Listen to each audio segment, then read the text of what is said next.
There is a new MMORPG releasing end of April, which is Odin Valhalla Rising. You guys probably heard about this game before because this game has actually been out in Korea for almost 5 years. Yes, I actually made a video on this game many years ago, and I was thinking, yeah, this game might come out in 2021 or 2022 for global, but now we're getting it in 2025. So what does that mean for us?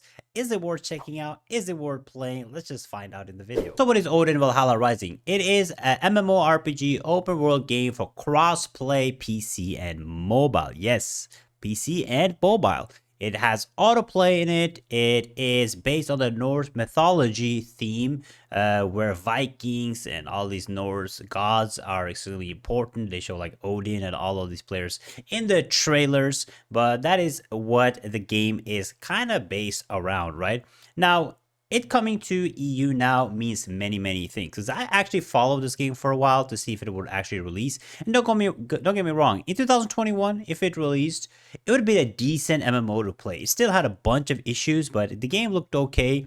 But in 2025, it is a whole different game and a whole different story.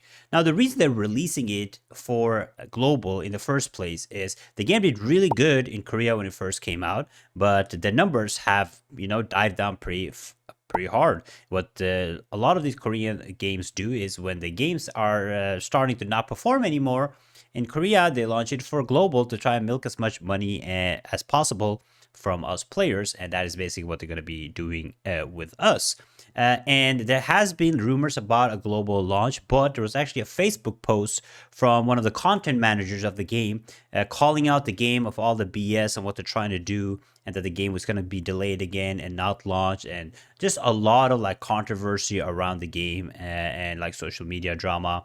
But overall, like just not looking good on paper for the game in general.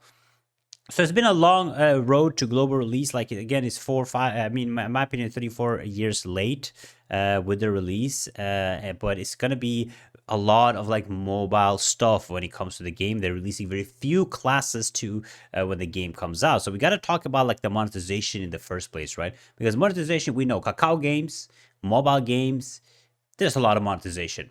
I mean, a lot of microtransactions, a lot of pay to win, and this is gonna have the same thing again. The game made a lot of money in Korea when it first launched, but in this game, this like gacha out of like the wazoo, guys. Like, there's so much gooner stuff for you guys to get a cool, like massive, assets on for certain characters. If you guys get my drift, a lot of gacha stuff, a lot of stuff that you can buy, get stronger with. So the monetization and the system is just heavily pay to win favored. Like, you guys are going to go into the game.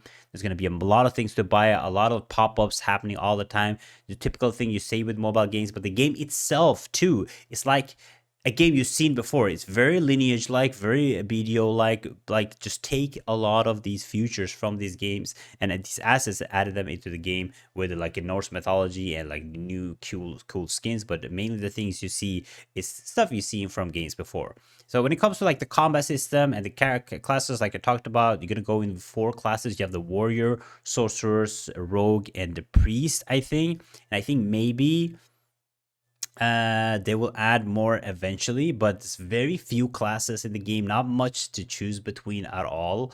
Especially on the global launch, it's not going to be a lot of stuff to do. The combat too is not really good. It's a lot like static combat, not a lot of movement, not too much fluidity. So the combat itself is going to be yikes, but it also has auto pathing and auto combat and all the auto stuff that you see in mobile games. So you're not going to get away from this. They have been talking about removing the auto combat for certain aspects in the game, like big endgame contents and stuff. There might be less auto combat, but overall, that's what you're basically going to get in this game. You're going to get a lot of autoplay, limited options of the classes.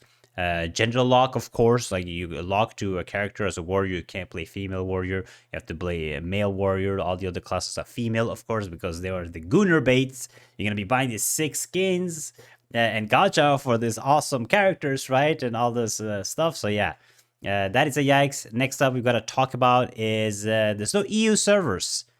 they decided that they're gonna merge NA and EU because they don't know what they're doing or talking about. They're like, yeah, EU speaks English, NA speaks English, boom, mash them together. So if you're playing from EU, you're gonna be playing with high ping. So yeah, a lot of laziness. They don't want to invest. It just sounds more and more and more like they're just trying to milk as much as they can before they shut down the game. So overall, right now, I don't see this game lasting long at all. It'd be fun for maybe some of you guys to check it out if you're a heavily mobile player or whatever. Check it out, see what it's about. But it's going to be a lot of pay to win systems, a lot of these pop ups that continually telling you to spend money in the game, and a lot of skins that they're going to slowly drip feed into you because this game has been out for many, many years.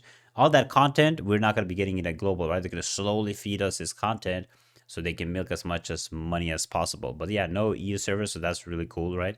Force to play in NAs. Yeah, sounds like a good plan. Aside from that, we have the end game and progression stuff too in the game. The game does have a lot of content when it comes to end game and PvP. That's like the main content of the game. They have like large scale PvP stuff. They have like raids and dungeons and stuff. And but the progress is really slow if you're not spending money in the game. And you get to feel a lot of like pay to win stuff inside the PvP. They did talk about once upon a time. I don't know if they did it. Add some fair play PvP. But I highly doubt that we're gonna be getting that because they probably want people to spend money, right? So it's probably gonna get smashed like by one player solo, right? In this game, so it's gonna be interesting to see. But yeah, there was some also some leaks and stuff in Korea.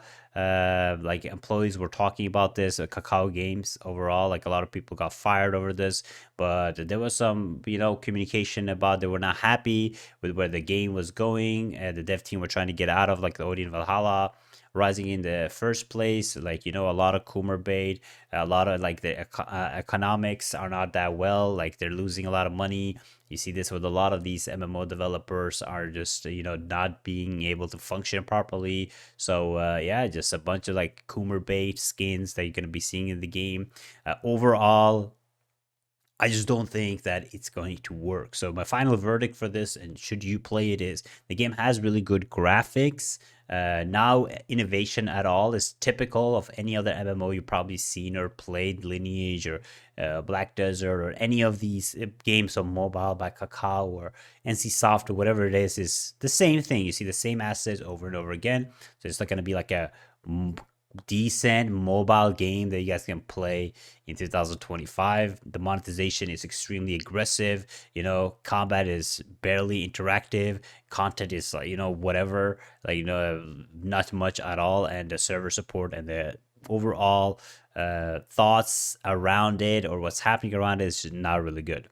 So if you like Coomer bait, you like buying sick gacha skins and spending a bunch of money on stuff that is pixels, definitely check it out. Overall, I don't think I'm gonna be enjoying the game or playing it or checking it out at all. I actually did play it like I said in Korea many years ago. Even then I was like I was really disappointed because I thought it's gonna go into this amazing, because when they marketed the game they had a sick trailer, it's cool trailer, massive like water sea snake and stuff, amazing graphics, could fly, could all the stuff, and then I played the game and the game was basically really bad graphics, static combat. I fell through the map a bunch of times and just really bad, to be honest. But let me know if you guys be checking out Odin Valhalla Rising or not, and your thoughts about it. If you guys want to check out more videos or other MMOs, check out this video right here, and I'll see you guys next time. Bye bye.